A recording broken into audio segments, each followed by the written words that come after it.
Okay, this is my first YouTube video on flint knapping, and I haven't seen this technique. I kind of came up with it myself and haven't really seen anybody using it.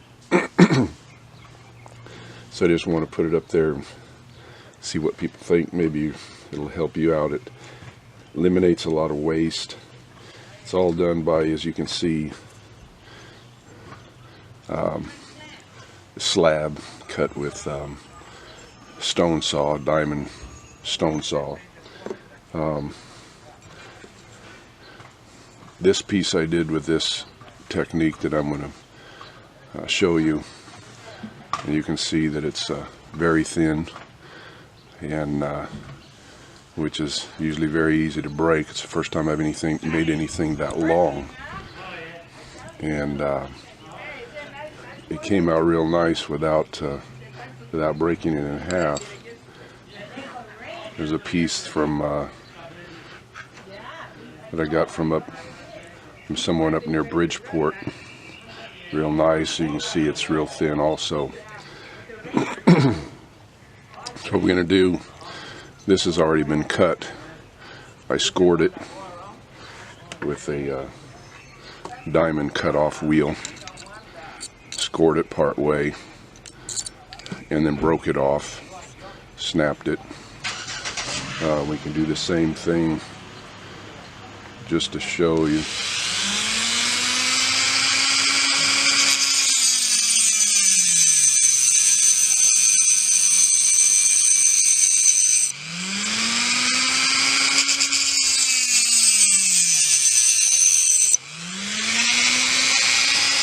You should use a respirator, and with a pair of glass pliers or any kind of pliers, we can just break it off, so you can pretty much form your piece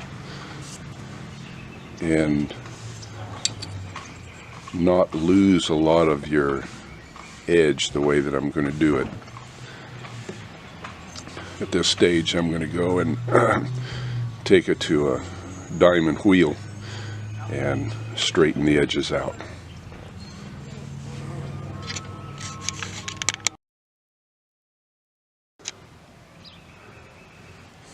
Okay, I'm going to use this high-tech lap wheel thing that I put together, and we're going to straighten the edge of this piece out.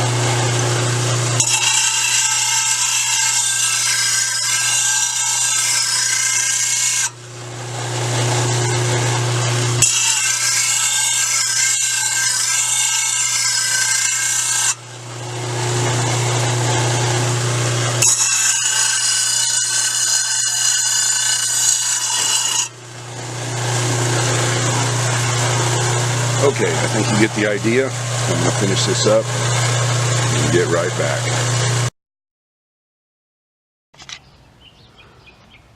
Alright, here's a real critical part of the process. What I'm going to do, now that I've straightened the edge, is I'm going to set up the platform for knapping both sides. All around, actually. I'll set up the platform to knap and also establish the center line down the center by using a rounded diamond bit and putting a concave surface on the obsidian so they can knap from either side. at the same time staying away from your center line, not going over your center line.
You can see what I've done is made a concave surface.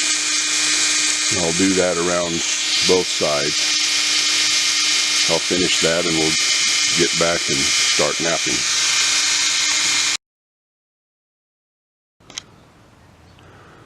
Okay, basically just to show you what I've done here, if I can catch a shadow,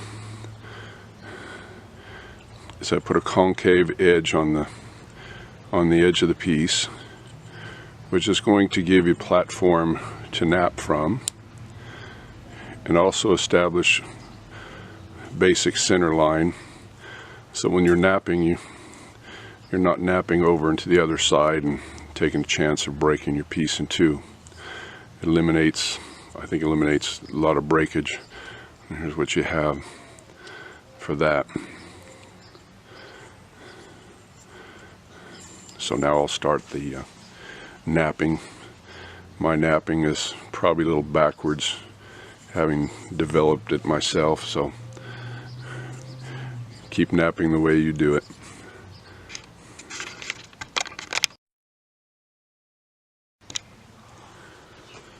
Okay, what I do is usually I'll have a kind of a backwards, backhanded way of knapping, but I can see what I'm knapping instead of doing it on the side that I can't see. You can see that I usually start at the tip. I like to start at the tip. Seems like it's easier to, or you don't break it quite as easy.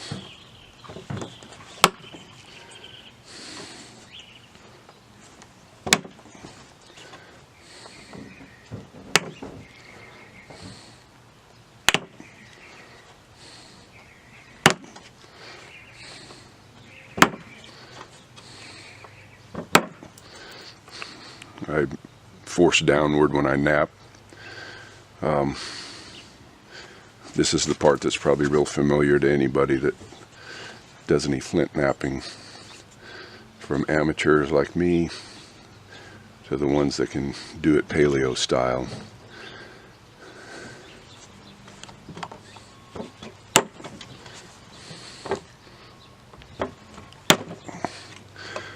Okay, we're going to nap on it for a little while and get back to you.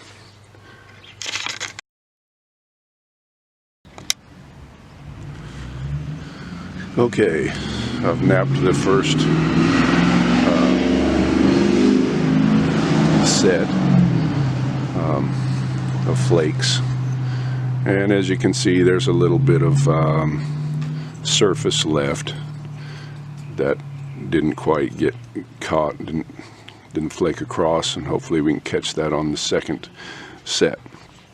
Here's the, you can still see the center line basically created by the concave is still there, and so that won't have to be done again. Maybe in little spots sometimes that you have to touch it up. What I'm going to do now, second step that I hadn't seen before, is I'm going to take the bit and I'm going to flatten this edge around and flatten it down, and from there I'll still have the platform and the center line still there. I'll be able to take my second set of flakes.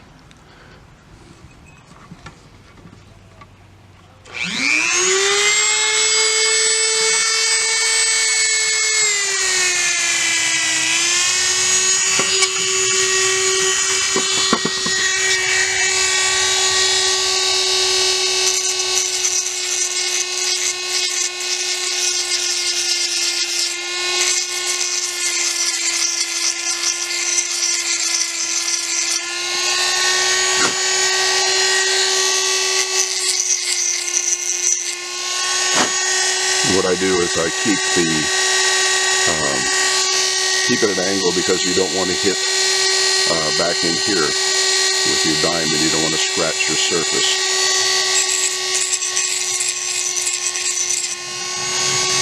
I'll finish that off and get back.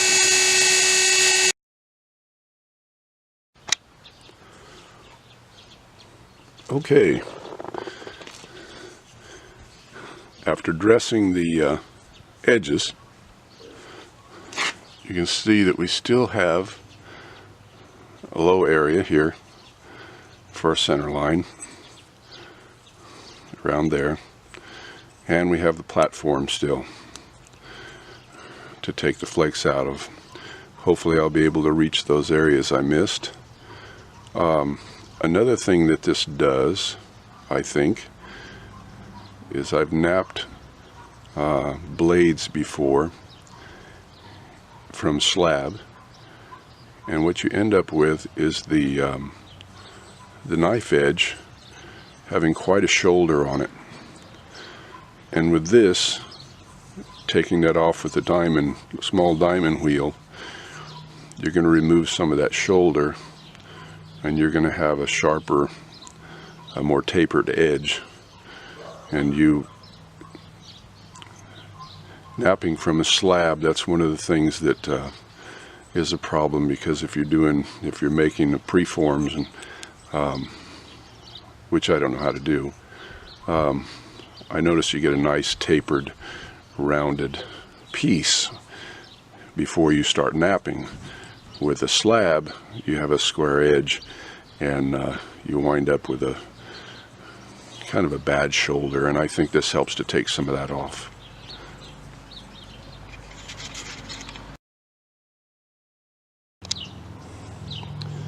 Okay, well, I got finished knapping it out. A couple little spots there, I don't know if you can even see them. Didn't quite reach with the flakes. You can always cheat and put a little epoxy on them or something, but didn't turn out too bad. Thin, not a heavy shoulder on it, so make a nice little knife blade. Just wanted to put this up, show you those couple little techniques using the diamond bits. Maybe help somebody to cut some corners, maybe make things a little easier, I don't know. Try it out.